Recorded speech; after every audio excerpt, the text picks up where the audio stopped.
Serge Gainsbourg, l'enfant terrible de la chanson française. Introduction.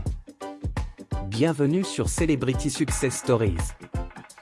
Aujourd'hui, nous allons explorer la vie et la carrière de Serge Gainsbourg, l'un des artistes les plus emblématiques et controversés de la chanson française.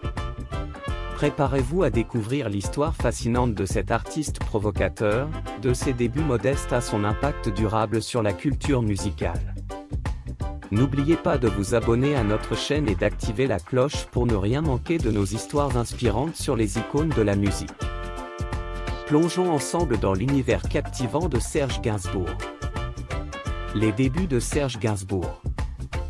Serge Gainsbourg, de son vrai nom Lucien Gainsbourg, est né le 2 avril 1928 à Paris, en France, de parents juifs russes ayant fui la révolution bolchevique. Très tôt, Gainsbourg montre un talent pour la musique, influencé par son père, un pianiste talentueux. Après avoir étudié la peinture à l'École nationale supérieure des beaux-arts, il se tourne vers la musique, jouant dans des cabarets parisiens. Les débuts de Gainsbourg dans l'industrie musicale ne sont pas faciles. Il commence par écrire des chansons pour d'autres artistes avant de lancer sa propre carrière.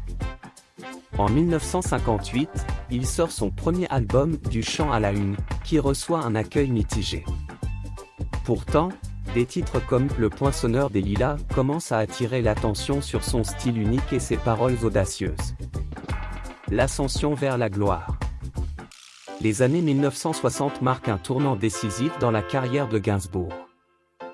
Sa collaboration avec Brigitte Bardot en 1967 aboutit à des succès emblématiques tels que Harley Davidson et Je t'aime, moi non plus. La chanson Je t'aime, moi non plus, enregistrée plus tard avec Jane Birkin, devient un scandale international en raison de son contenu explicitement sensuel, mais cela ne fait qu'accroître la renommée de Gainsbourg. Gainsbourg est également un pionnier dans l'expérimentation musicale. Il intègre des éléments de jazz, de rock et de reggae dans sa musique, créant un son distinctif qui transcende les genres. Son album Histoire de Melody Nelson, sorti en 1971, est considéré comme un chef-d'œuvre du rock conceptuel et influence de nombreux artistes contemporains.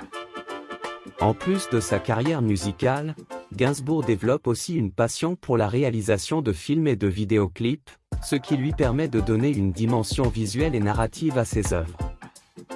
Le pic de la carrière. Les années 1970 et 1980 voient Gainsbourg atteindre le sommet de sa carrière. En 1979, il sort Aux armes etc., un album de reggae audacieux qui inclut une reprise controversée de la Marseillaise. L'album devient un succès commercial et critique, renforçant la réputation de Gainsbourg en tant qu'artiste avant-gardiste. Il continue également à collaborer avec d'autres artistes de renom, écrivant des chansons pour Catherine Deneuve, Vanessa Paradis, et même sa propre fille, Charlotte Gainsbourg. Gainsbourg est également connu pour ses apparitions provocatrices à la télévision, notamment lorsqu'il brûle un billet de 500 francs en direct pour protester contre le fisc ou lorsqu'il déclare son désir pour Whitney Houston lors d'une interview. Ces actions scandaleuses font de lui une figure incontournable du paysage médiatique français, aussi admiré que critiqué. Ses interviews et apparitions télévisées deviennent des moments cultes qui alimentent sa légende. En parallèle, il continue d'explorer de nouveaux genres musicaux et de repousser les limites de la créativité artistique. Un héritage durable. Serge Gainsbourg est non seulement un chanteur et compositeur prolifique, mais aussi un réalisateur, poète et acteur talentueux.